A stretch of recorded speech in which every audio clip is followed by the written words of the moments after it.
세우셔서 이곳에 앉으소서. 이곳에서 드리는 예배를 받으소서. 주님의 이름이 주님의 이름만이 오직 주의 이름만 이곳에 있으니. 이곳에 오셔서 이곳에 오셔서 이곳에 앉으소서. 이곳에서 드리는 예배를 받으소서. 주님의 이름이 주님의 이름만이 오직 주의 이름만 이곳에 있습니다.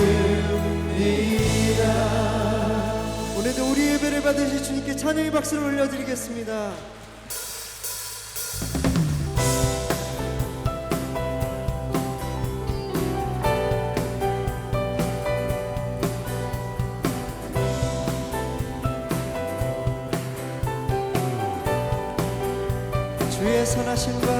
주의 선하심과 진실함을 담기 원해.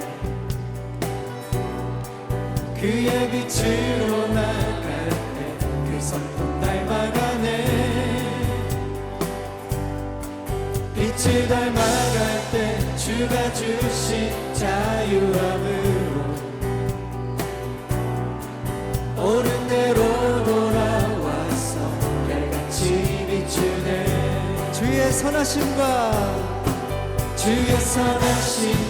진실함을 담기 원해. 그의 빛으로 나갈 때 그 성품 닮아가네. 빛을 닮아갈 때 주가 주신 자유함으로 옳은 대로 돌아와서 별같이 비추네. 빛으로 비추시네.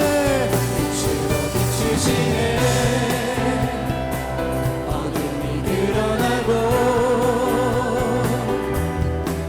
나를 숨은 어둠에서 벗어나게 하시네. 빛으로 일어서네. 어둠이 밝혀지고 빛 대신 우리 주와 그 생명길 가네. 빛으로 비추시네.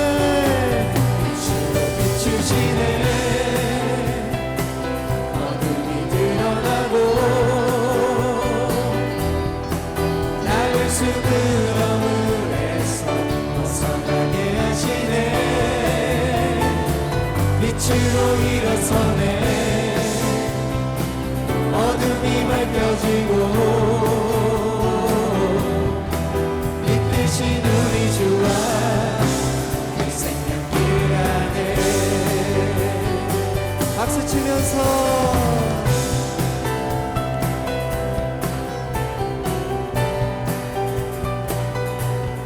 우리에게 빛으로 오신 주님을 찬양합니다.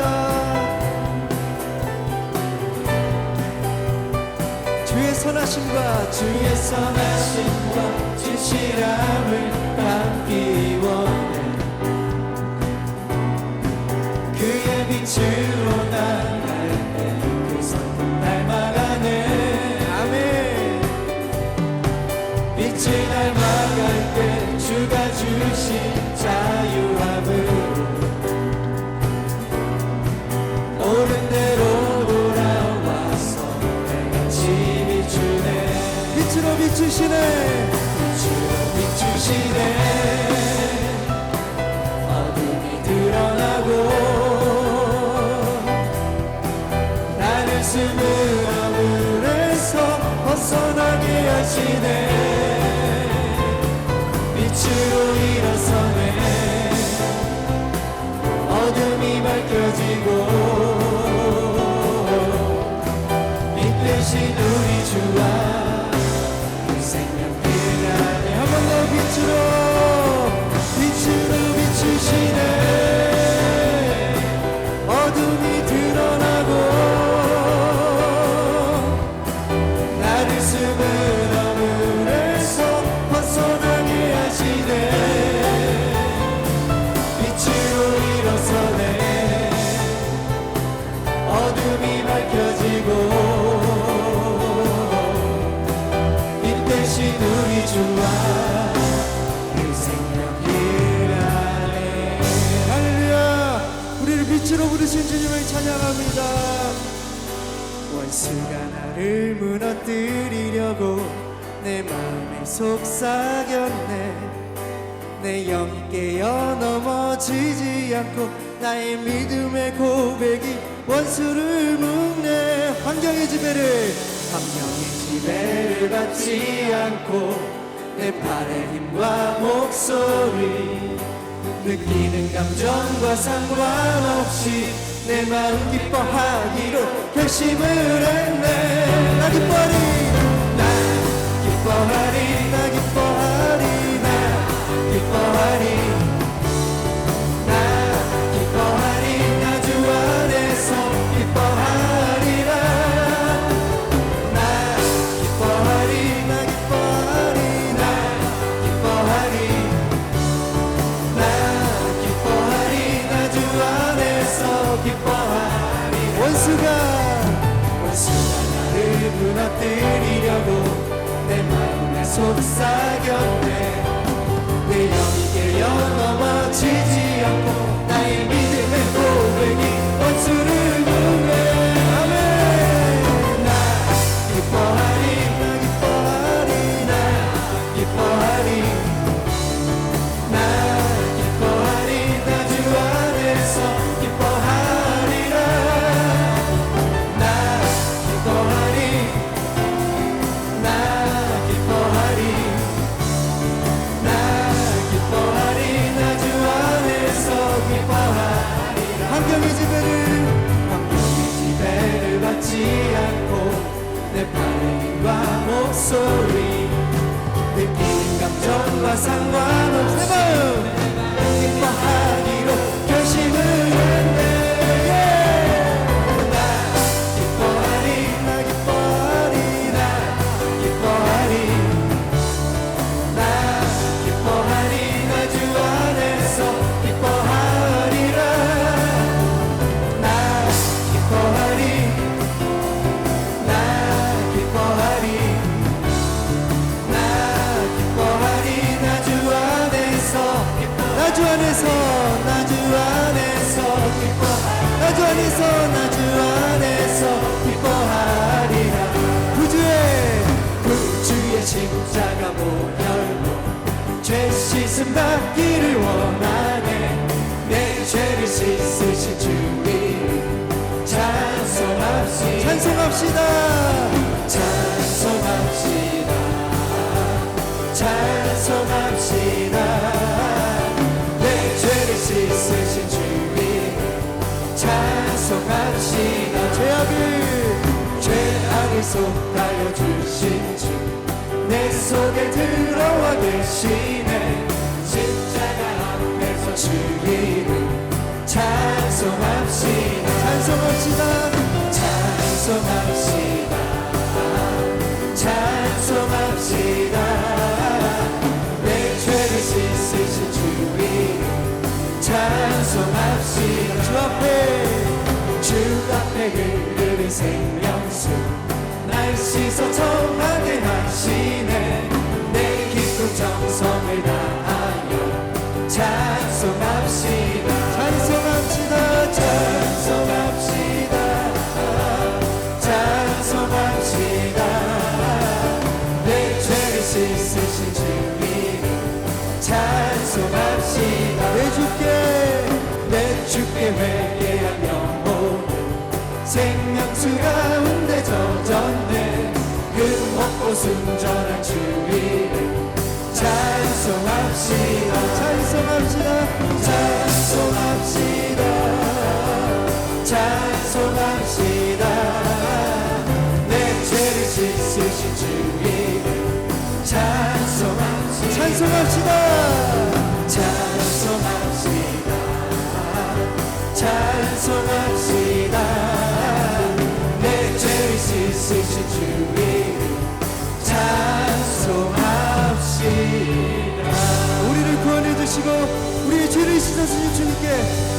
영광과 찬양을 올려드립니다. 아멘.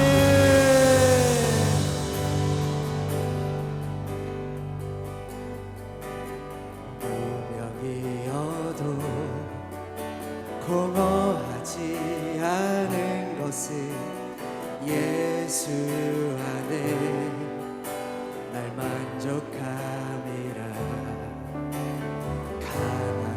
가난하여도 부족하지 않은 것은 예수 안에 오직 나는 부요함이라. 아멘. 고난 중에도 견뎌낼 수 있는 것은 주의 계획 있기 때문이라. 아멘. 주님, 실패하여도 일어설 수 있는 것은 예수 안에 오직 나는 승리함이라. 난 예수로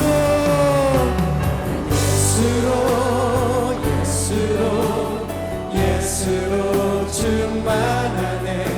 난 예수로 충만하네.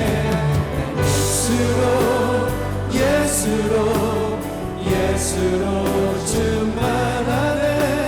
영원한 왕 내 안에 살아계시네.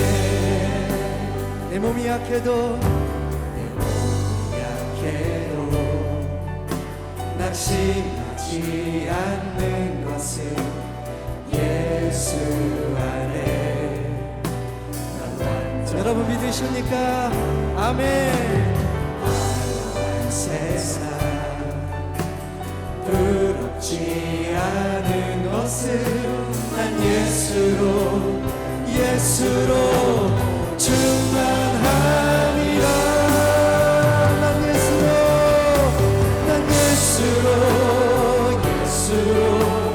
예수로 충만. 세상 모든 것들도 부럽지 않네.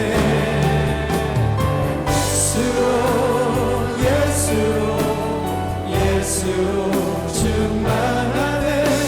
영원한 왕 내 안에 살아계시네. 난 예수로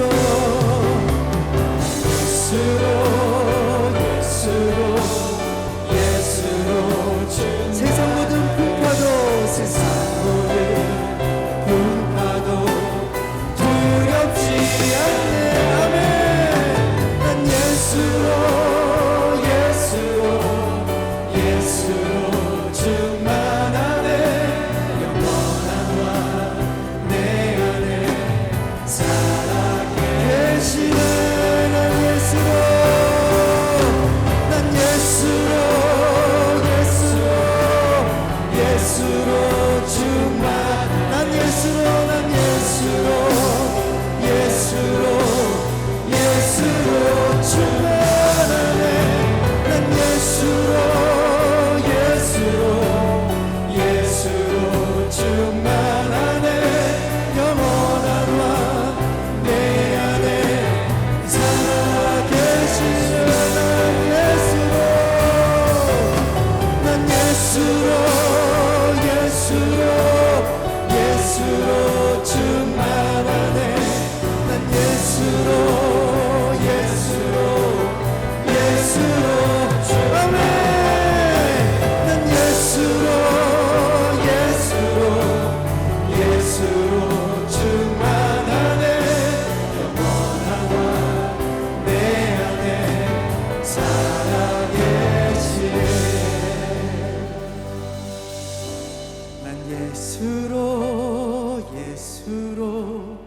예수로 충만하네.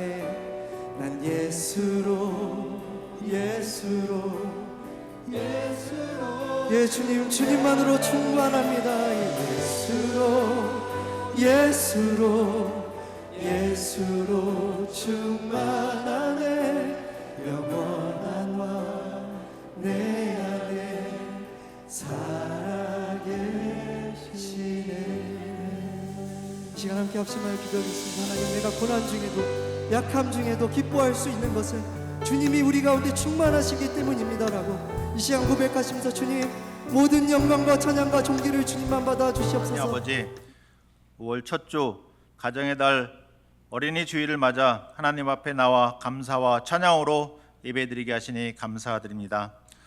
하나님의 선하시고 위대하심을 높이며 한 마음으로 드리는 이 예배를 기쁘게 받아주시고 하늘 문이 열리는 은혜를 더하여 주시옵소서. 지난 한 주간도 저희들을 사랑하시고 인도하여 주시는을 감사드립니다. 부활의 증인의 삶으로 전도하기를 힘쓰라는 주일 말씀을 주셨는데 순종하지 못하고 믿음대로 살지 못한 연약한 저희들의 모습을 고백합니다. 저희들을 불쌍히 여겨주시고 십자가 보혈의 능력으로 새 힘을 얻고 사단의 유혹으로부터 이겨낼 수 있도록 이 예배 가운데 온전한 회복이 있게 하여 주시옵소서. 특별히 오늘은 어린이 주일을 맞아 교회의 미래요 주님께서 주신 선물인 교회 학교의 어린 모든 어린아이들을 축복하여 주시옵소서. 믿음의 다음 세대가 주님의 말씀을 새겨 솔로몬과 같은 지혜와 다윗과 같은 믿음의 용사로 하나님의 영광을 드러내는 세대로 자라나게 하여 주시옵고, 어려서부터 하나님을 경외하며 복음으로 세상을 다스리는 용기 있는 차세대로 세워 주시옵소서. 또 간과 없기는 이 사역을 감당하는 배단의 주일학교를 날로 부흥케 하여 주시옵고, 아이들의 부모님들과 또 양육하시는 전도사님들과 교사들에게도 기쁨으로 사역을 잘 감당할 수 있도록 성령 충만함을 허락하여 주시옵소서. 다음 주에 있을 은혜동산 25기를 허락해 주신 주님께 감사드립니다. 예수님의 피로 세운 저희 교회에 은혜동산을 통해 하나님께서 예비하신 풍성한 은혜와 성령의 충만함을 경험하는 복된 은혜동산이 되게 하여 주시옵소서. 이를 위해 기도로 준비하는 팀장님과 강사님들, 또 섬기는 모든 손길들에게도 기쁨으로 감당할 수 있도록 축복하여 주시옵소서. 주님, 가정과 직장의 여러 환경 가운데 어려운 성도님들을 주님의 사랑으로 이겨내게 하여 주시옵고, 육신의 아픔과 질병으로 치료받는 성도님들을 주님의 강한 손으로 안수하여 회복과 치유가 있게 하여 주시옵소서. 믿음으로 간구하고 부르짖는 제목마다 주님께서 간섭하시고 주장하여 주셔서 하나님의 전능하심을 경험케 하여 주시옵소서. 이 시간 주의 말씀을 들고 단에 서실 담임 목사님께 성령의 능력을 더하여 주셔서 주여 누구시니까? 라는 말씀을 통하여 저희들의 삶 속에 주님을 더 깊이 만나는 은혜가 있게 하시며 하루하루를 감사로 채우는 믿음의 백성이 되게 하여 주시옵소서. 주님, 거룩한 찬양으로 영광 돌리는 주일 예배 찬양팀과 주영광 찬양대의 찬양을 기쁘게 받으시고 은혜의 찬양되게 하옵소서. 예배를 섬기는 모든 분들에게 성령으로 충만케 하시고 헌신의 자리가 예배의 자리가 되게 하여 주옵소서. 이 예배를 통해 주님만 영광 받으시오며 거룩하신 예수 그리스도의 이름으로 기도드립니다. 아멘. 하나님께서 오늘 우리에게 주시는 말씀은 신약성경 사도행전 9장 1절부터 6절까지 말씀입니다. 사도행전 9장 1절부터 6절까지 말씀. 제가 갖고 있는 성경은 신약 201면에 있습니다. 사도행전 9장 1절부터 6절까지 말씀을 합독하겠습니다. 사울이 주의 제자들에 대하여 여전히 위협과 살기가 등등하여 대제사장에게 가서 다메섹 여러 회당에 가져갈 공문을 청하니, 이는 만일 그 도를 따르는 사람을 만나면 남녀를 막론하고 결박하여 예루살렘으로 잡아오려 함이라. 사울이 길을 가다가 다메섹에 가까이 이르더니 호련히 하늘로부터 빛이 그를 둘러 비추는지라. 땅에 엎드려져 들음에 소리가 있어 이르되, 사울아 사울아 내가 어찌하여 나를 박해하느냐 하시거늘, 대답하되 주여 누구시니이까? 이르시되 나는 내가 박해하는 예수라. 너는 일어나 시내로 들어가라. 내가 행할 것을 내게 이를 자가 있느니라 하시니. 아멘. 이는 살아계신 하나님의 말씀입니다. 이 시간 주영광 찬양대 찬양 후에 담임 목사님께서 주여 누구시니까 라는 제목으로 하나님 말씀 선포하실 때 많은 은혜 받으시기 바랍니다.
오늘도 하나님이 주시는 은혜와 평강이 여러분의 삶에 풍성히 넘쳐나시는 모두가 되시기를 주님의 이름으로 축복합니다. 사람들을 말할 때 판단하는 것이 바람직하진 않습니다만 그 사람을 한 단어로 표현하는 그런 형용사나 부사들이 있습니다. 그 사람은 참 착해, 진짜 착한 사람이죠. 한 단어로 정의를 하니까 그 사람은 매우 쾌활한 사람이야, 아주 밝은 이미지의 에너지를 가지고 있는 사람입니다. 어떤 사람들은 소심하기도 하고 어떤 사람들은 대범하기도 하고 또 싱거운 사람도 있고 또 늘 어두운 분위기의 사람도 있습니다. 신중한 사람도 있고 겸손한 사람도 있고 차분한 사람도 있고 또 성급한 사람, 교만한 사람도 있습니다. 여러분 어떤 사람이십니까? 어떤 사람으로 불리시기를 원하십니까? 자신감 있는 사람들도 있죠. 이 자신감 있는 사람들은요 대부분 확신에 차 있고 당당합니다. 이렇게 주눅드는 모습이 전혀 없어요. 소극적이고 방어적인 태도를 가지고 있는 사람들보다는 뭔가 어떤 일에 있어서 진취적이고 적극적이기 때문에 성취하는 것들이 더 많지 싶습니다. 하지만 때로 그 자신감이나 자기 확신이 지나쳐서 다른 사람들에게 피해를 주는 경우들도 발생하는 것을 봅니다. 그렇게 그 자기 자신의 당당함이, 자기 자신만의 확신이 다른 사람에게 피해를 주고 있다면 우리가 좀 조심할 필요가 있죠. 왜냐하면 그것은 자기만의 확신이기 때문입니다. 오늘 함께 읽으신 본문에 등장하는 사울, 회심하기 이전의 바울의 모습은 누가 보더라도 정말 당당한 사람이었습니다. 자기 확신에 가득 차 있었는데 사도행전 8장 1절의 말씀에 보면 스데반 집사가 돌에 맞아 죽을 때 그 현장에 사울이 있었어요. 그리고 저 스데반은 돌에 맞아 죽어도 마땅하다 여겼던 사람입니다. 아니, 사람이 죽는데 그 모습을 보면서 죽어도 싸 이렇게 생각한 거라는 거예요. 뿐만 아닙니다. 그 후에 일어난 예루살렘 교회에 큰 핍박이 있었는데 그 주동자가 누구냐? 사울이에요. 사도행전 8장 3절의 말씀을 보니까 사울이 교회를 잔멸했다고 그랬습니다. 공동 번역 성경은 이렇게 바꾸고 있습니다. 사울은 교회를 쓸어버리려고 집집마다 돌아다니며 남녀를 가리지 않고 끌어내어 모두 감옥에 쳐넣었다. 이렇게 번역을 했다니까요. 그러니까 얼마나 악랄했는지를 우리는 충분히 짐작할 수 있습니다. 여러분, 그렇게 하기가 쉬울까요? 웬만해서는 그러기 어려워요. 아무리 반대의 입장이 있더라도 또 저 사람 저렇게 하면 안 되지 알면서도 내가 나서서 잔멸하기까지 앞장서는 주동자가 된다고 하는 것 쉬운 일은 아닙니다. 그것이 끝이 아니었습니다. 주의 제자들을 대하여 여전히 위협과 살기가 등등했는데 심지어는 그 돌을 쫓는 사람을 만나면 남녀를 막론하고 결박하여 예루살렘으로 잡아오려고 대제사장에게 가서 공문을 청합니다. 다메섹과 또 여러 회당들에 가서 그 사람들을, 주의 돌을 쫓는 사람들을 잡아올 수 있는 그런 일종의 허가를 받은 거예요. 예루살렘의 핍박을 피해서 사방으로 흩어진 주의 제자들을 쫓아가서 잡아오겠다고 혈안이 되어 있는 겁니다. 어땠을까요? 예루살렘에서 다메섹까지의 거리가 약 150마일쯤 된다고 그래요. 볼티모어까지 못 가지만 거의 가까이 가는 정도의 거리입니다. 요즘 같으면요, 그냥 차 몰고 하루에라도 휙 갔다가 콧바람 쐬고 휙 올 수 있는 거리긴 하지만, 여러분 당시에 교통수단도 제대로 발달되지 않았던 그때에 아니 거기까지 갈 수 있는 열심이 어디 있었을까요? 22장에 보면 오늘 사건을 바울이 간증하고 있는 내용이 있는데, 자기 자신이 하나님에 대해서 열심이 있는 사람이었다라고 이야기합니다. 이게 다 열심 때문이라는 거죠. 갈라디아서 1장 13절에 보면 하나님의 교회를 심히 박해하여 멸하고 내가 내 동족 여러 연갑자보다 유대교를 지나치게 믿어 내 조상의 전통에 대하여 더욱 열심히 있던 사람이라고 자기를 소개합니다. 그러니까 다른 동년배보다 나는 월등히 열심히 있던 사람이라는 거예요. 또 빌립보서 3장 6절의 말씀에 보면 열심으로는 교회를 박해하고 율법으로는 흠이 없는 사람이라고 스스로를 밝히고 있습니다. 이게 얼마나 자신감이 있어요. 내가 이렇게 열심히 있던 사람이다 이렇게 얘기하는 겁니다. 그의 그러한 하나님에 대한 열심, 그 열심이 그토록 교회를 잔멸하는, 쓸어버리려는 이유가 되고 있다는 것이죠. 그도 그럴 것이 사울이 자신이 믿고 있는 하나님을 신성 모독하는 저 예수의 잔당들을 싹그리 뿌리채 뽑아버리겠다는 열심이 있었던 것입니다. 때문에 자기의 생각과 자기의 판단과 행동은 누가 뭐라고 할 수 없는 옳은 일이었어요. 심지어 그런 일들을 도모하는 사람들을 잡아 죽여도 된다고 마땅한 일이라고 생각했던 것이죠. 예루살렘에서 잡아오는 것도 모자라서 다메섹까지 가서 잡아오겠다고 그렇게 열심을 내고 있는 것을 보면 보통 사람은 아니었다는 말입니다. 거의 다메섹에 가까이 이르렀을 때 그의 마음은 어땠을까요? 야, 이제 들어가기만 하면 내가 눈에 보이는 대로 잡아오리라. 아주 그냥 그 위협과 살기가 등등했다 말씀하지 않습니까? 그런데 바로 그때입니다. 호련히 갑자기 크고 강렬한 빛이 그를 둘러 비추는 겁니다. 놀란 나머지 사울은 바닥에 납작 엎드렸습니다. 그때 음성이 들리죠. 사울아, 사울아, 네가 어찌하여 나를 핍박하느냐. 얼마나 놀랐을까요? 주여, 누구십니까? 누구십니까? 근데 여기서 누구인지를 모르고 있기 때문에 주라고 부르는 것은 주님을 구주로 고백하는 고백은 아닐 겁니다. 높임이죠. 그 음성이 대답합니다. 나는 네가 핍박하는 예수다. 아마 그 목소리를 들었을 때는 가슴이 철렁 내려앉았을 것입니다. 왜냐하면 지금 그 예수를 믿고 따르는 사람들을 잔멸하려고 다메섹까지 출장을 가고 있는 상황 아닙니까? 그들은 하나님을 모욕했다라고 확신했기 때문에 그들을 잡아 죽여도 마땅하다고 여겼던 사람입니다. 율법에 따라서 그들을 돌로 쳐 죽이는 것도 시원치 않은 상황인데, 그런데 뭐라고요?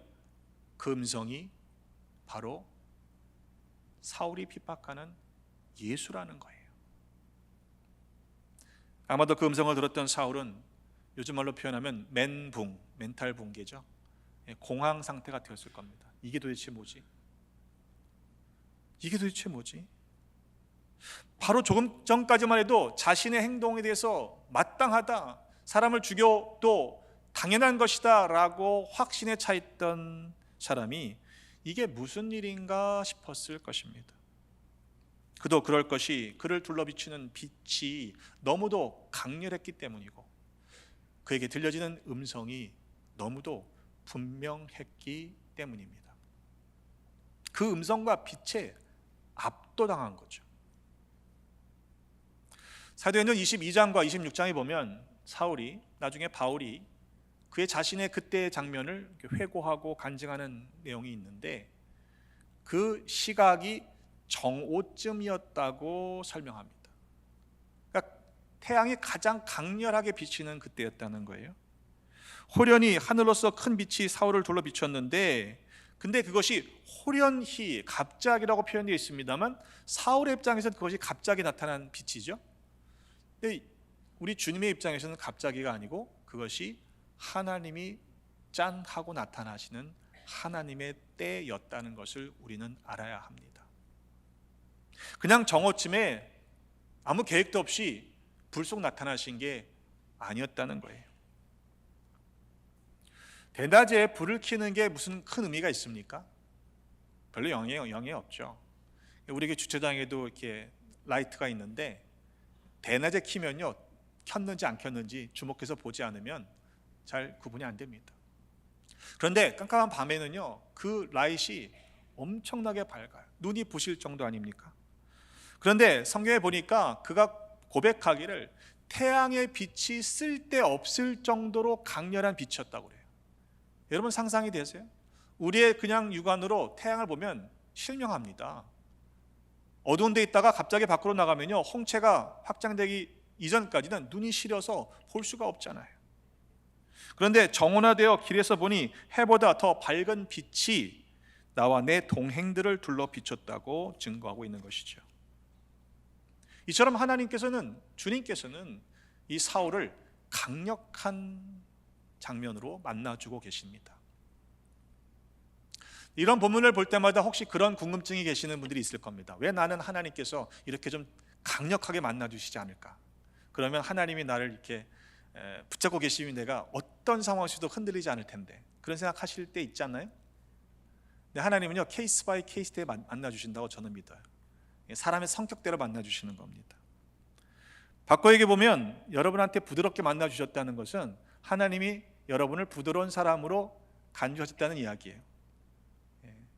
무슨 얘기인지 아시겠죠? 왜냐하면 사울은요, 너무도 강팍한 사람이었기 때문에 그렇게 강하게 그를 만나주시지 않으면 그는 조금도 변하지 않았을 것이기 때문에 그래요.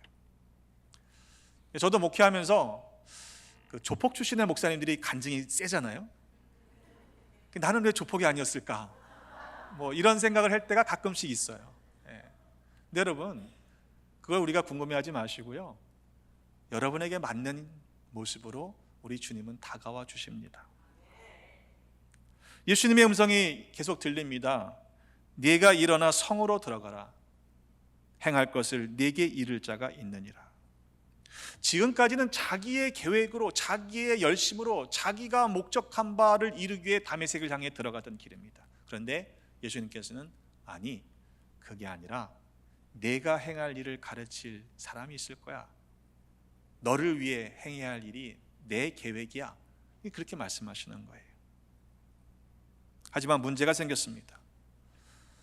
눈을 떴는데 앞이 보이지 않는 거예요. 여러분, 조금 전까지 멀쩡하던 사울입니다. 그런데 그 등등하던 모습을 찾아볼 수가 없어요. 여러분, 살기가 있는 사람의 눈을 보신 적 있습니까? 네, 등골이 서늘해져요. 네. 근데 그랬던 눈이 아닌 거예요. 이제 눈을 떴는데 안 보이는 거예요. 제가 40대 초반에 노안이 왔어요.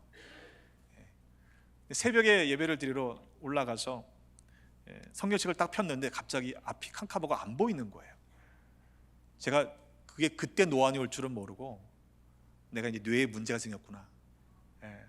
뭔가 큰 문제가 있어서 이게 안 보이는구나. 이게 안 보이는 거예요. 얼마나 당황했던지. 근데 여러분, 그 정도가 아니고요. 앞이 안 보이는 거예요. 만약 강력한 빛 때문에 그의 시력이 훼손된 것이었다면, 그러면 그와 함께 동행하던 사람들의 눈에도 동일한 영향을 끼쳤겠죠. 근데 지금 사울만 보지 못하는 상황이다 보니까 그거는 충분한 설명이 되지 않습니다. 사울이 눈은 떴으나 아무것도 보지 못했던 것은 실은 그의 영적인 상태를 나타내 줍니다. 사울이 어떤 사람입니까? 그는요, 출신부터 뛰어난 사람이에요. 학문도요, 다른 사람들을 능가하는 배움이 있었던 사람입니다. 종교적인 열심도 탁월했고 뭐 하나 부족할 것이 없었던 사람입니다. 물론 외모에 대해서는 굉장히 컴플렉스가 있었던 것 같아요. 그러나 그것 외에는 정말로 대단한 사람이었습니다. 오죽하면 사람들을 잡아 죽이기까지 그렇게 등등할 수 있었겠어요. 하지만 그의 영적인 상태를 체크해 보면 눈은 떴지만 앞을 보지 못하는 상태였다는 것이죠. 하나님을 믿었던 것이 아니라 실은 자기 자신의 확신 안에 믿음을 쌓아갔던 사람이라고 말할 수 있습니다. 그래서 사람들을 이끌고 가던 그의 손을 내려놓게 하시고 누군가의 손에 의지하여 끌려가게 하셨던 것이죠. 교회를 잔멸하던 그의 손을 멈추시고 아무것도 할 수 없게 만드셔서 하나님의 손을 붙잡고 하나님만 따라가야 하는 삶이라는 사실을 그 사건을 통해서 가르쳐 주셨던 것이라고 생각됩니다. 사울은 다메섹으로 가던 그 모습이 완전히 바뀌고 있어요. 180도 바뀌고 있습니다. 이전에는 위협과 살기가 등등해서 주의 도를 따르는 사람들을 잡아오려고 가던 길이었습니다. 자기의 목적이 있었죠. 그러나 주님을 만난 후에는 그의 삶의 목적도 바뀌고 태도도 변화되었습니다. 하나님께 쓰임을 받는다고 하는 것은요, 하나님의 뜻대로 도구가 되기 위해서는요, 이 자신의 등등함을 내려놓아야 합니다. 바꿔 얘기해 보면 내 힘을 빼야 돼요. 운동 좋아하시는 분들이 얼마나 재밌어요, 그죠? 운동하시면 이렇게 막 힘을 주잖아요. 근데 운동을 정말 잘하려면 힘을 빼야 돼요. 아시네요. 모든 운동이 그래요. 자기의 힘을 빼야만 진짜 프로가 되는 거예요. 하물며 주님의 일을 하기 위해서는 어떻게 하겠습니까? 주님을 위한 열심이라 하면서도요, 그 열심 때문에 주님과는 반대되는 삶을 살았다니까요. 사울은 내가 하는 게 아니라 나를 통해 우리 주님께서 역사하시도록 내 힘을 빼야 되는 게 맞지 않습니까? 여전히 하나님을 믿는 나만 옳다고 생각하면 이거는 독선일 수 있습니다. 하나님께 대한 내 열심만이 진정하다고 얘기하는 것은요, 그건 교만이에요. 하나님을 위한 내 방식만이 우선된다고 하면 여러분, 합력하는 일은 이루어질 수 없습니다.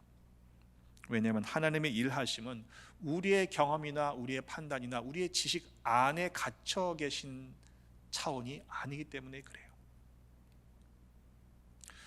겸손한 척 할 수 있죠. 근데 그것은 겸손한 것과는 다릅니다. 다른 사람들의 눈에는 믿음이 있는 척 보일 수 있어요. 그러나 진짜 믿음이 있는 것은 다르죠. 언제 드러날까요? 평상시엔 잘 모릅니다. 그런데 그 사람의 극한 상황에 이르면, 고난을 당하면요, 실은 믿음이 있는 것인가, 믿음이 있는 척하는 것인가가 드러납니다. 이끌려 들어간 사울은요, 이어지는 본문을 보니까 사흘 동안 식음을 전폐했다고 그랬어요. 먹고 마시는 거 잊어버린 거죠. 아니, 앞이 캄캄하게 하루아침에 안 보이니까 밥맛도 없어서 안 먹었다라고 보기는 어렵습니다. 왜냐하면 이어지는 본문의 9장 11절에 보니까요, 주님께서 아나니아라는 제자에게 나타나서 사울을 데리고 와라, 그에게 가라 라고 말씀하실 때 그가 지금 기도하는 중이다 말씀하셨습니다. 그러니까 그가 식음을 전폐하고 뭘 하고 있었느냐? 기도했다는 거예요. 이게 뭐지? 기도하며 묻고 또 물었을 것입니다. 자기 자신은 지금까지 하던 일이 이 열심히 하나님을 위한 것이라고 생각했는데, 내가 핍박하던 예수가 그렇다면 정말 그리스도라는 말이야? 메시아라는 말이야? 자신이 얼마나 잘못되었던지를 깨닫기 시작했던 것입니다.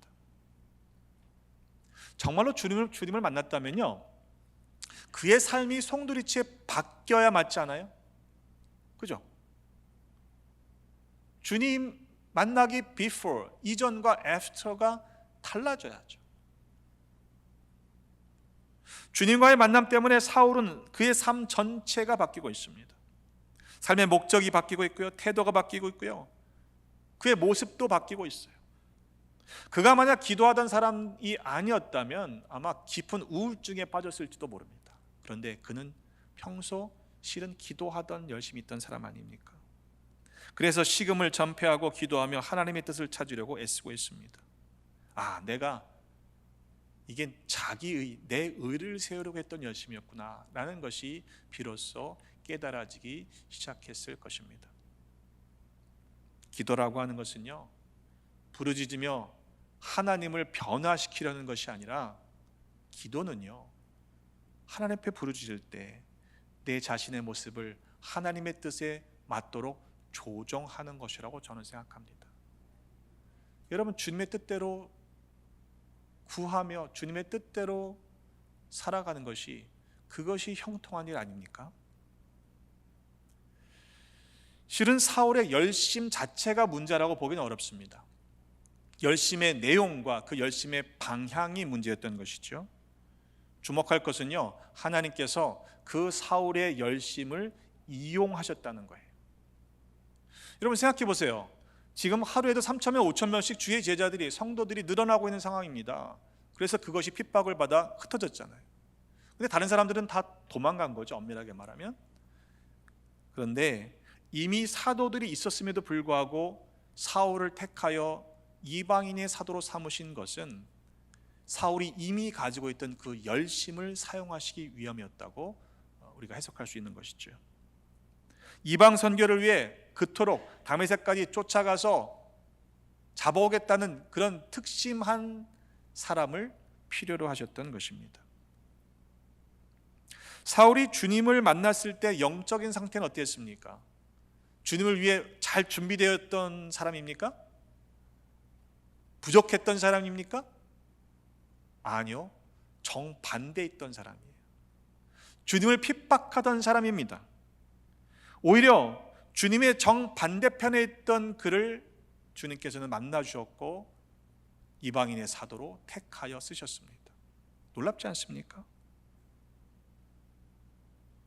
사울이 하는 것이 아니라 사울을 통해서 주님께서 일하시는 것이기 때문입니다. 그의 과거가 어땠는지 중요하지 않습니다. 주님께서 택하시면 과거와 상관없이 주님께서 쓰실 수 있습니다. 과거에 얽매이지 않도록 새롭게 변화시키셔서 그의 열심의 방향을 틀어주시는 거죠. 제대로 조정해 주시는 거죠. 그래서 은혜입니다. 때로 그런 이야기를 들을 수 있어요. 에이, 그 사람은 안 돼요. 에이, 절대로 안 변하는 사람이에요. 여러분, 포기하지 마십시오.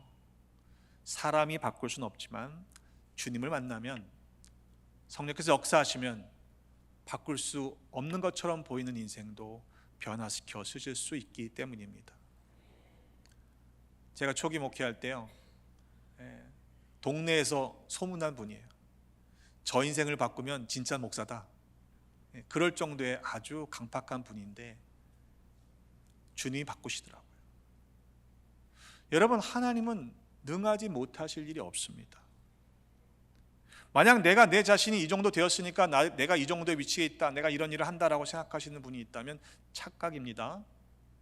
그것은 교만이에요. 왜?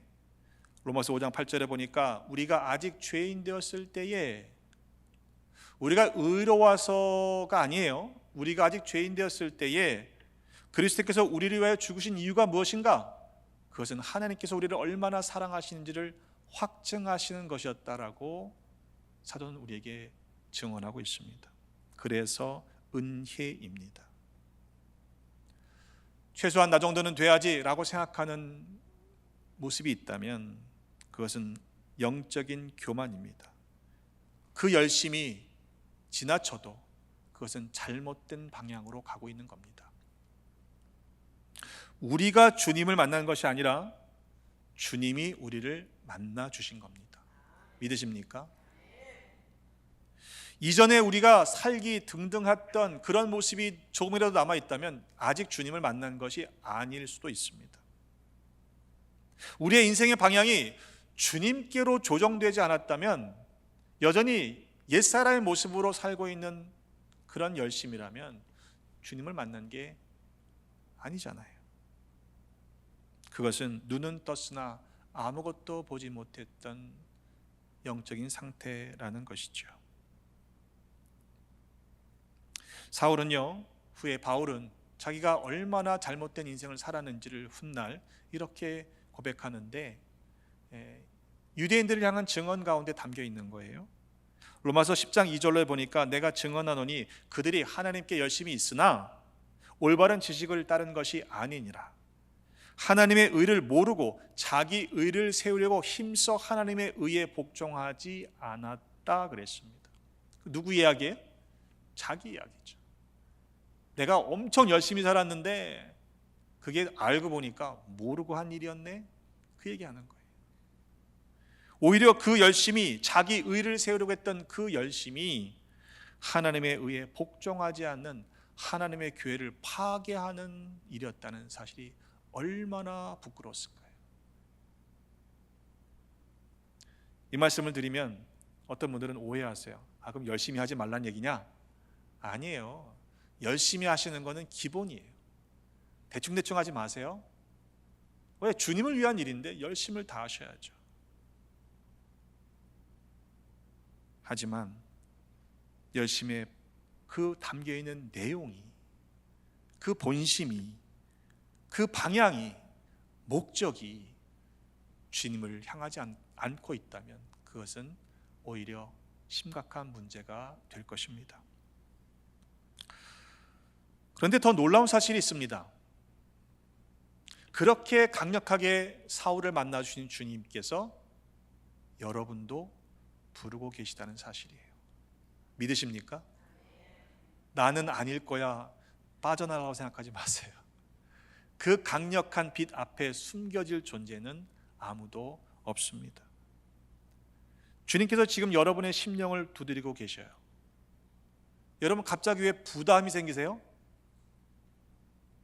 여러분에게 말씀하시는 거예요. 아멘? 내가 갑자기 왜 이러지? 정신 차려야 돼. 정신 차리지 마세요. 하나님은 일을 시키실 때 예전 성경에는요, 흥분시키신다 그런 표현도 있어요. 우리가 맨정신으로 못하니까 우리를 뜨겁게 만드시는 거예요. 어차피 주님께서 부르시면 주님의 일을 할 수밖에 없습니다. 빨리 만나는 게 복이신 줄로 믿으시기를 바랍니다. 어차피 할 텐데. 그렇잖아요. 어떻게 살아가시겠습니까? 여러분, 주님을 만나야 되지 않겠습니까? 주님 없이 살아가는 인생은요, 세상 속에서 사람들이 볼 때 부러워할 수 있을런지 모르지만 의미 없는 인생입니다. 하나님을 만나는 은혜의 자리에 여러분들 멀리 계시지 말기를 간절히 소원합니다. 이번 주에 남성은혜동산 25기가 열렸는데 아직도 안 갔다 오신 분이 계시다면 이 소리가 여러분의 마음밭에 새겨지시기를 바랍니다. 가세요. 뒤로 미루지 마세요. 어떤 것보다 바꿀 수 없는 은혜가 있습니다. 예전의 등등함을 내려놓고 우리 힘을 빼고 주님을 의지함으로 살아가십시다. 위협과 살기가 등등해야만 살아남을 수 있는 세상이라고 타협하지 마세요. 우리는 연약하지만 주님이 함께 하시기 때문에 주님과 더불어 살아가는 자들에게 주시는 담대함으로 승리하게 하실 것입니다. 내가 하는 일만 정당하다고 우기며 불협화음 만들지 마십시다.